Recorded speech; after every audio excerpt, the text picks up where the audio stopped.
All right, cops discover entire murder caught on camera. Let's log in. Would like to turn myself in because I'm very mentally unstable. Okay. And what's going on there? I murdered my girlfriend. Wow. You'll need to use forceful entry to get into the house. Wow. Police! Yep, she's dead. She's right here. We got her. And then I just lost control. It was almost like something else, like, possessed me. I got to spend time with the vessel that was Shannon, and I got to absorb her spirit. She said, "Are you kidding me? What the Chance, stop. Wait, please stop. I'm dying. I love you. I love you." And then she didn't speak another word. This is This nigga's sick. 27-year-old Chance Donahoe, who only hours earlier confessed to savagely murdering his ex-girlfriend in her Columbus home. But as investigators soon learn, violence was only part of a far more disturbing story, one fueled by control, betrayal, and delusions of power. So are you, like, as we speak right now, are you feeling like you're a god right now? I mean, yeah. The following is based on official police records, and the footage has never been seen before. In the early morning hours of August 29, 2023, a chilling call comes into dispatchers at the Powell Police Department, and it's from Chance himself. 911, what's the address of your emergency? And your name? My name is Chance. Okay. And what's going on there? I murdered my girlfriend. You'll need to use forceful entry to get into the house. I plan on taking myself to the police station after this phone call. Do you want Yes. the police to come to you? Can they come to you? I would like to turn myself in because I'm very mentally unstable, and I'm worried that I'm going to commit by cop if the cops come and pick me up. So I need to go into the station for my safety and the police officer's safety. Oh, wow. Well, do you want to go ahead and get in your car and go ahead and drive to the police department, and I'll stay on the line? Yeah. Chance is confessing to murdering his 29-year-old ex-girlfriend, Shannon Hyatt. I'm not gonna lie though, at least he's telling the truth. At least the nigga's honest. Okay? As he continues speaking with Powell Dispatch, the call is relayed to Columbus authorities, who quickly send officers to the address he provided. Caller is in Powell on the phone with dispatcher. He's going to do it by cop in Powell. Why are we going to Berkeley? With Columbus officers now en route to Shannon's home, Powell Dispatch continues speaking with Chance, hoping to gather more details. Do you have any weapons on you, Chance? I have the murder weapon with me. Are you able to leave that in your apartment? I want you to leave that in your apartment, okay? I don't want you to take any weapons with you. Okay. What is the murder weapon? It's a knife. Is there any way that I could put it somewhere where there's a child in the home and I don't want him to see it? There's a child in your apartment? Damn, he bodied his girlfriend? I live with my mother. With the And she's child in an standing right apartment? next to me, holding me accountable for making this phone call. That's I crazy. just don't want my little brother to see it. He's only 7 years old. Okay, can we put the knife on top of the refrigerator? Yeah, that's fine. Okay, I want you to put it on there, not your mother. I don't want your mother to touch it. Okay. I'm going to put the knife on top of the fridge. Don't touch it at all. Okay? I'm going to give my mother one last hug before this all starts. Okay. All right, go ahead and do that. I'm going to go to prison now. Oh, As wow. police close in on his location, Yo, this nigga don't Dispatch care. continues asking Chance questions, attempting to keep Chance stationary until units arrive. But the clock is ticking, and it's only a matter of time before he catches on. Are you in your car? Yes, I just Okay. turned on my car. Give me a Okay. second. Stay I there, can't really right? move my hand very well. You're fine. Stay there for right now. I just want you to take a couple deep breaths, all right? Okay. How's your finger doing? Can't really move it. How Yeah. deep did it go? I'm pretty sure it sliced the ligament. It did. Yeah. Okay. Do you want me to send a medic to you first? No. I'll receive all my treatment at the jail, please, and thank you. Yeah, not a problem. Where are you at in the lot? Just parked right in front of your apartment? I'm going to be completely honest with you. I need to bring myself to you, and I don't want to be tricked into being picked up. And so I'm going to refuse to answer that, but I'm in my car. The car has started, and I will not disconnect this call until I reach the jail cell and you have spoken with an officer. Okay. verifying that. Wow. I am not safe. Okay. I am not a safe person right now, and the safest thing is for me to turn myself in at a jail. Okay.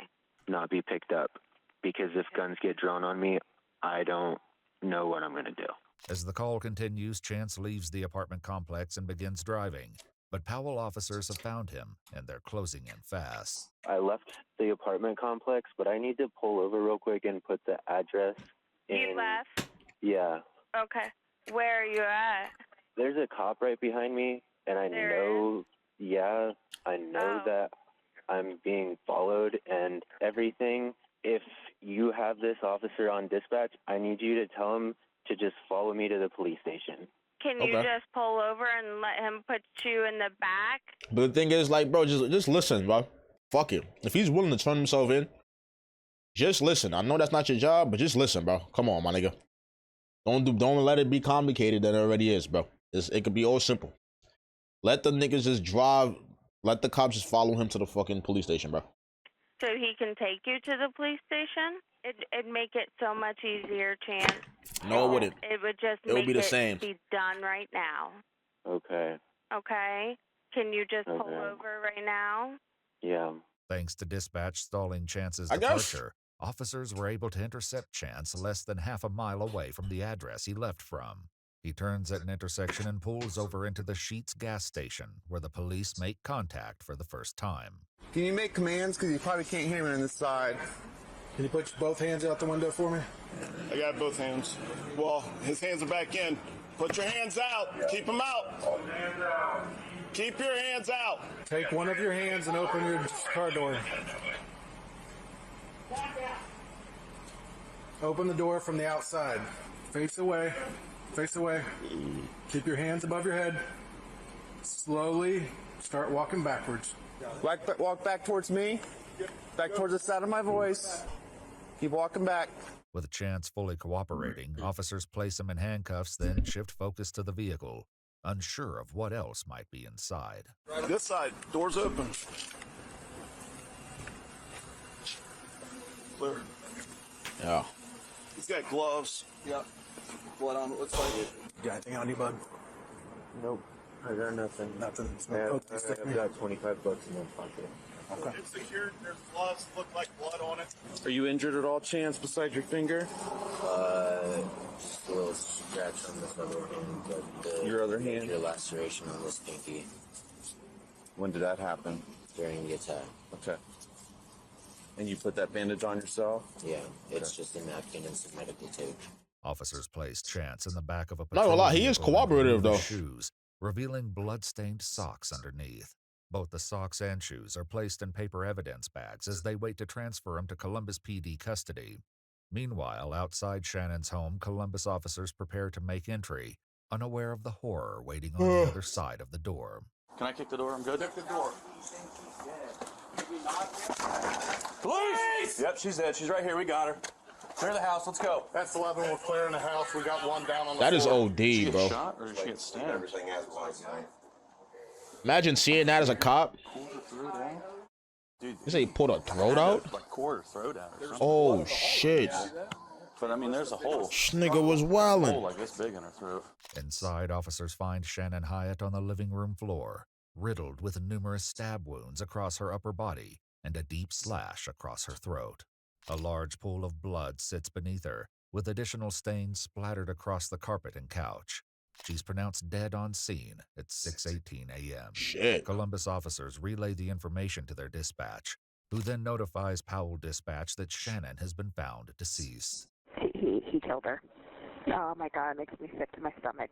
As the weight of the news settles in, Powell officers arrive at the home of Ashley Ratka, Chance Donahoe's mother, where the 911 call was originally placed.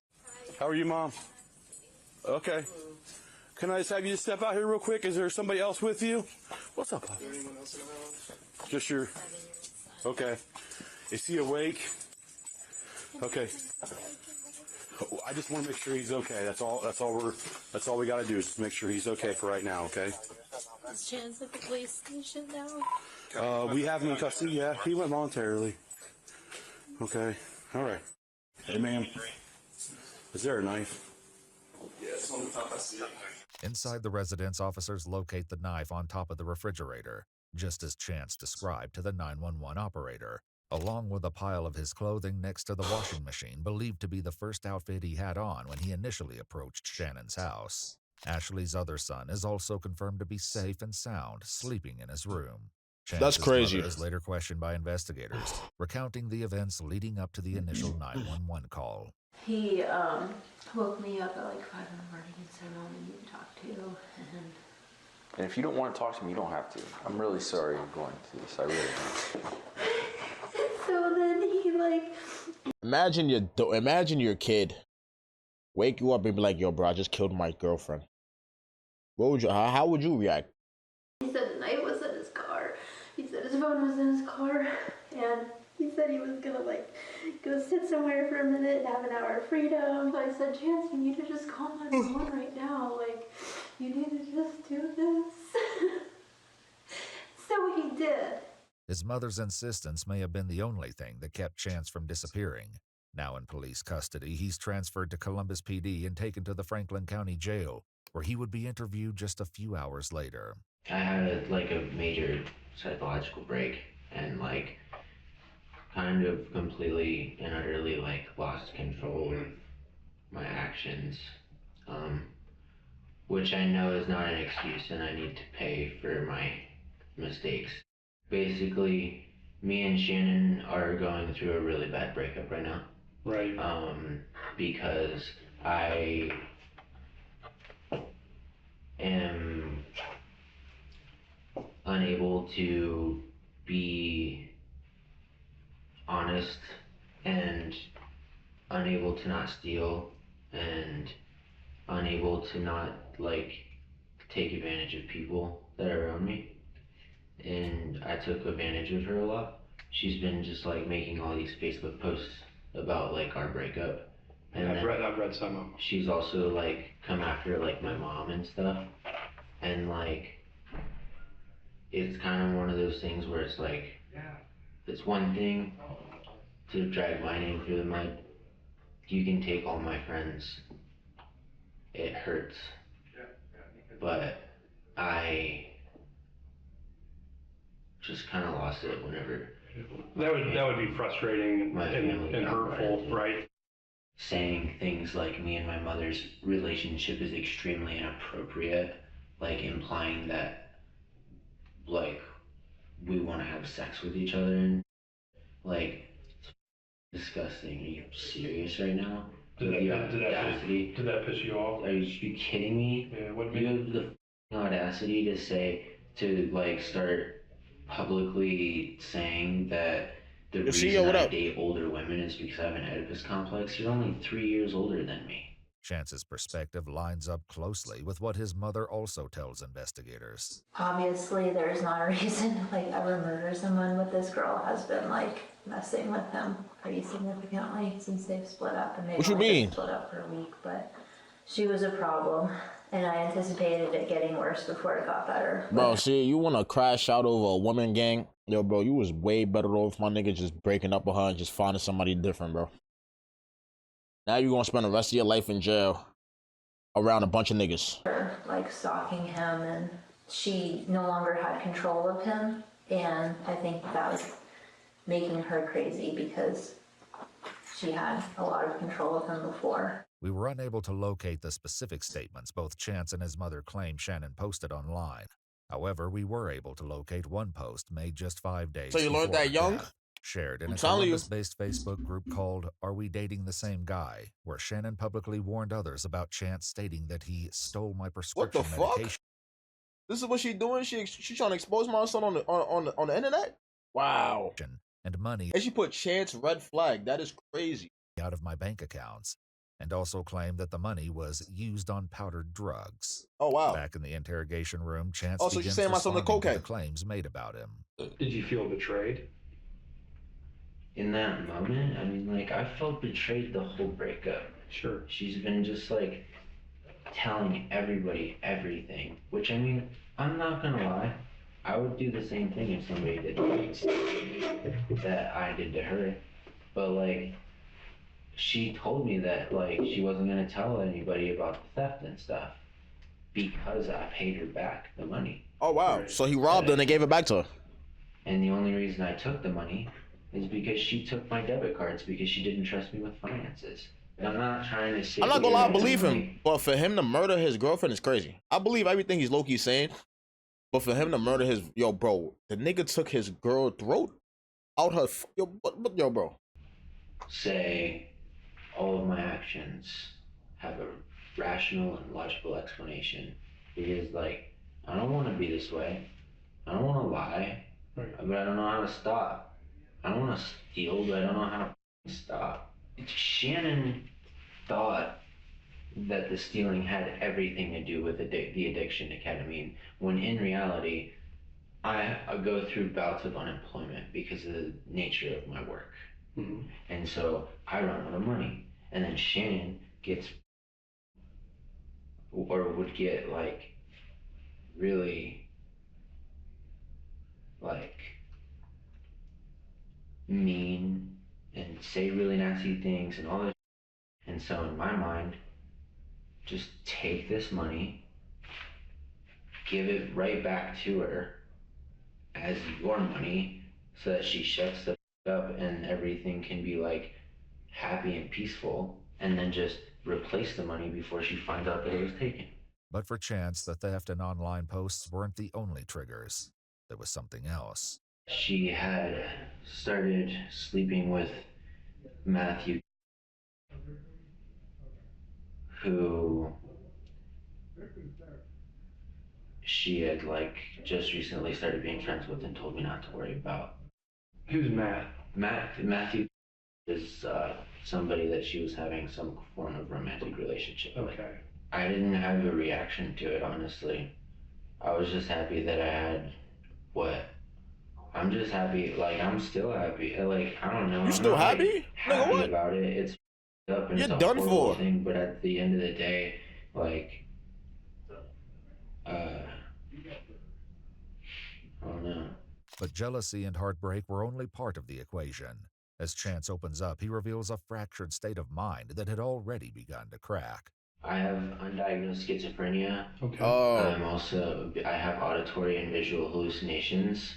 I went to a music festival this past weekend and kept like seeing Shannon everywhere, and I thought that she was like following me around to like. Weren't you there with her at Legend Valley? No, not at Legend Valley. Okay. Just this past weekend at Wonder Bus.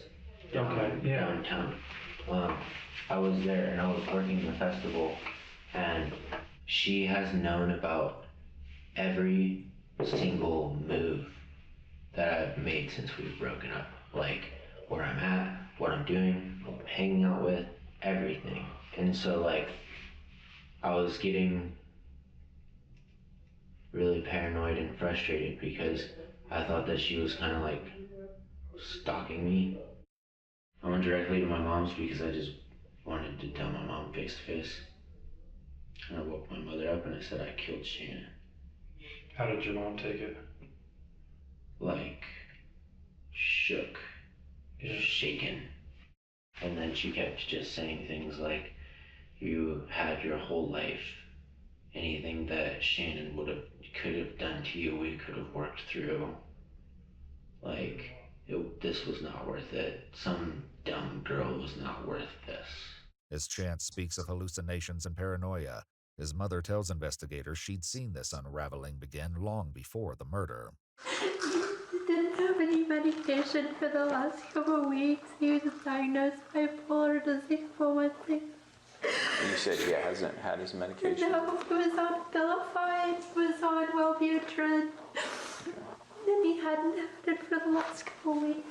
I can't tell you why he did what he did. Maybe he told you. He told me it was like hearing voices and all kinds of stuff like that.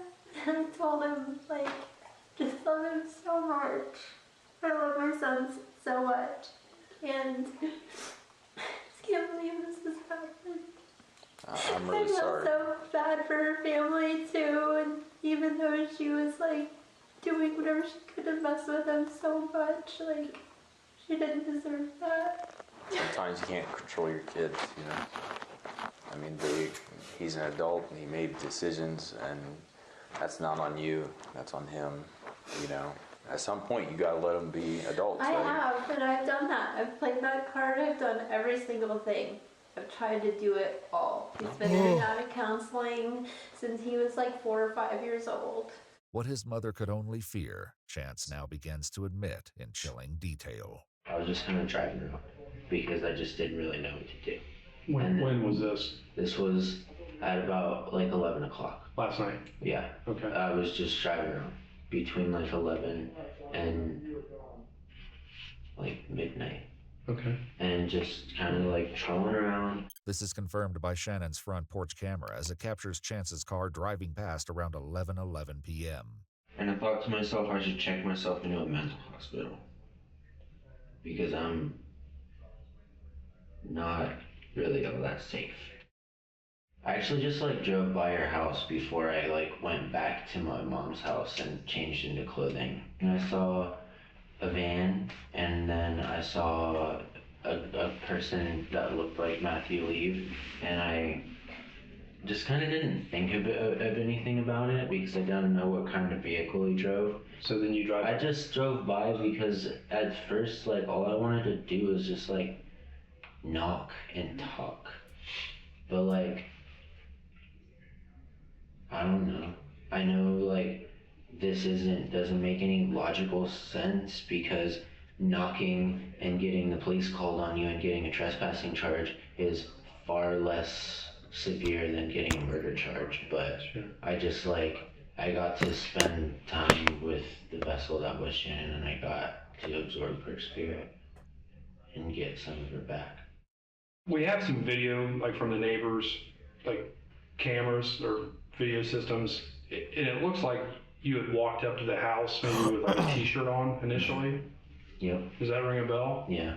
Around 11:57 p.m., a neighbor living next door to Shannon's home catches a glimpse of Chance walking through her yard and across the driveway, unknowingly capturing a critical moment just before the murder takes place. That was the time that I like drove past. And was like saw the van, was trying to like work up the nerve to like go up to the door, but like didn't really know what to do. So I guess I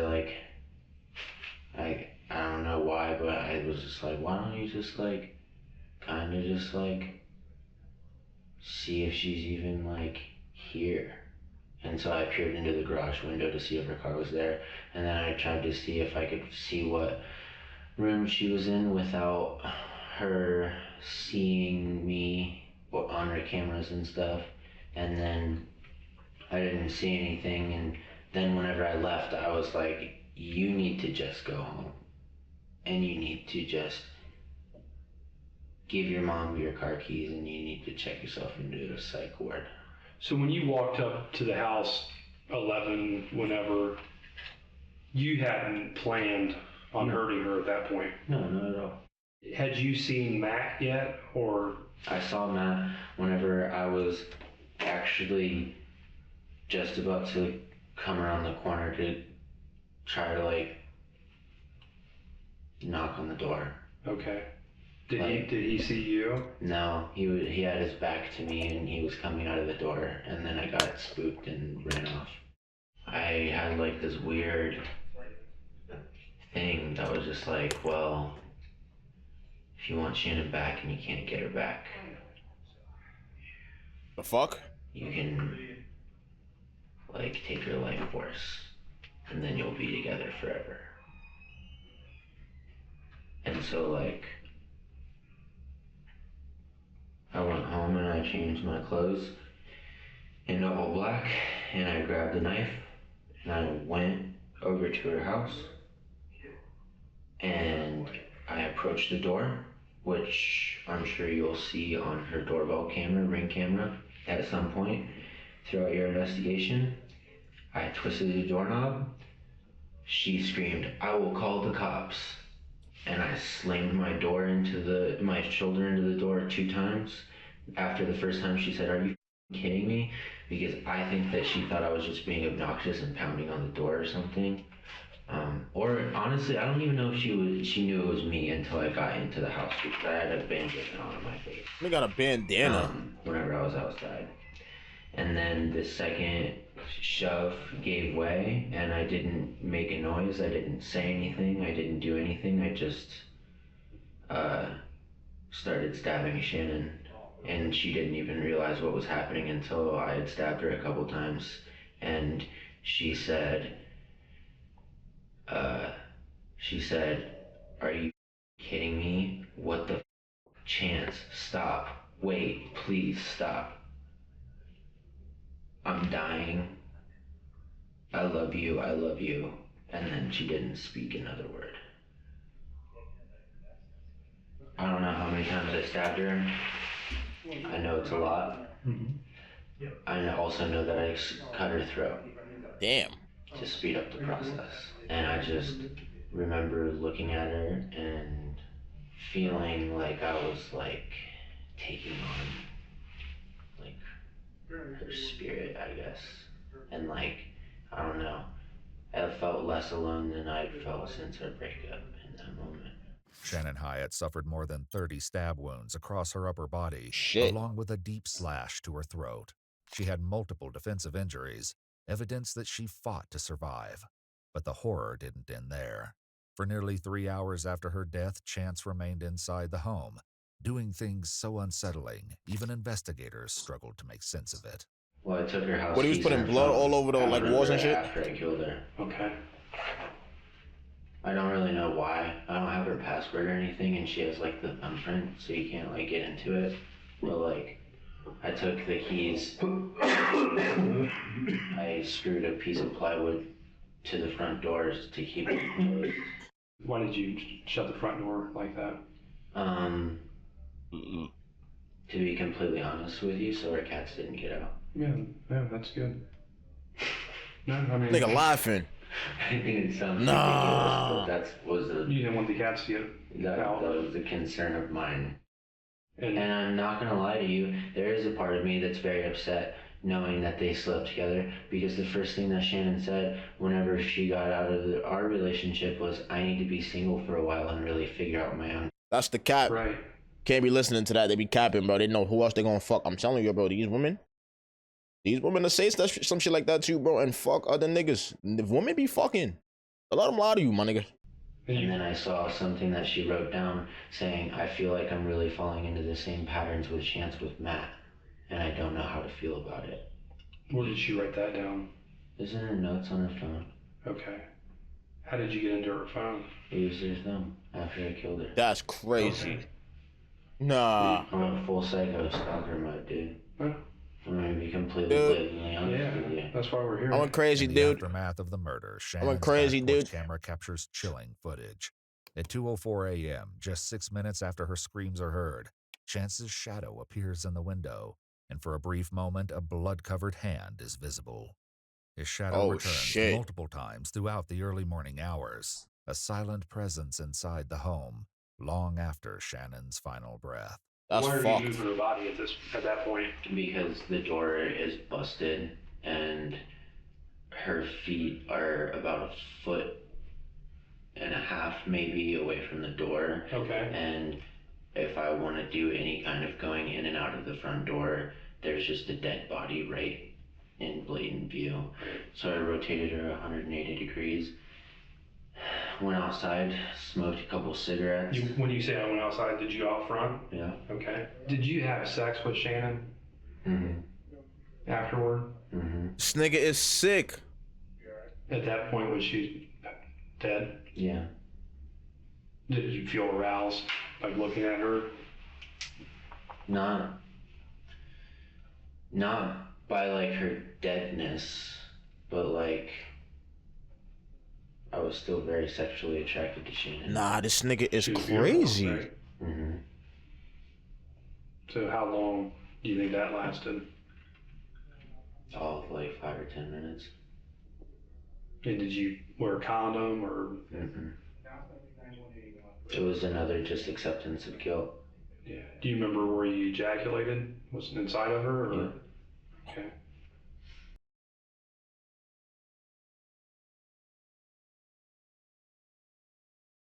That's sick, bro. That is fucked up on a whole nother How level, long my do you think nigga. she'd been dead at that point? I don't know. From here, Chance lays bare a disturbing justification, one rooted in a delusional sense of power and a belief that Shannon was something to possess or consume. You mentioned earlier that if you took her life force, that you would feel closer to her. What does that mean exactly, like as far as? Well, it's kind of like Native American belief of like absorbing the soul whenever you kill an animal. Okay. And like, I don't know, like you're absorbing it and like, I don't know. I oftentimes whenever I'm experiencing episodes of psychosis, think that I'm a god. Okay. And will kind of view people as like just kind of things. I've never been violent to this extreme before, but I definitely just like, well, if I'm God and I take away your free will and I release your spirit, I take your spirit back. Okay. And I mean, I still feel like that. So are you, like, as we speak right now, how are you feeling about like our interactions? Are you feeling like you're a god right now? I mean, yeah. And we're like objects in front of you? I mean, you're not necessarily objects, you are people of authority, and I am paying the price for like human laws and stuff like that because I am in a human vessel, but like, yeah, like definitely like a god and like can make things happen. What's the tattoo stand for? It's the Om symbol. It represents the sound frequency that's been recorded and picked up throughout the entirety of the known and explored universe. Mm-hmm. It's often referred to as the God frequency. It's just kind of a religious representation kind of thing. Next, Chance is asked to confront the weight of his actions. Do you feel bad, or do you just... I feel guilty for taking Shannon away from the people that love her. And I know that a lot of people are gonna miss her. I do feel guilty about that.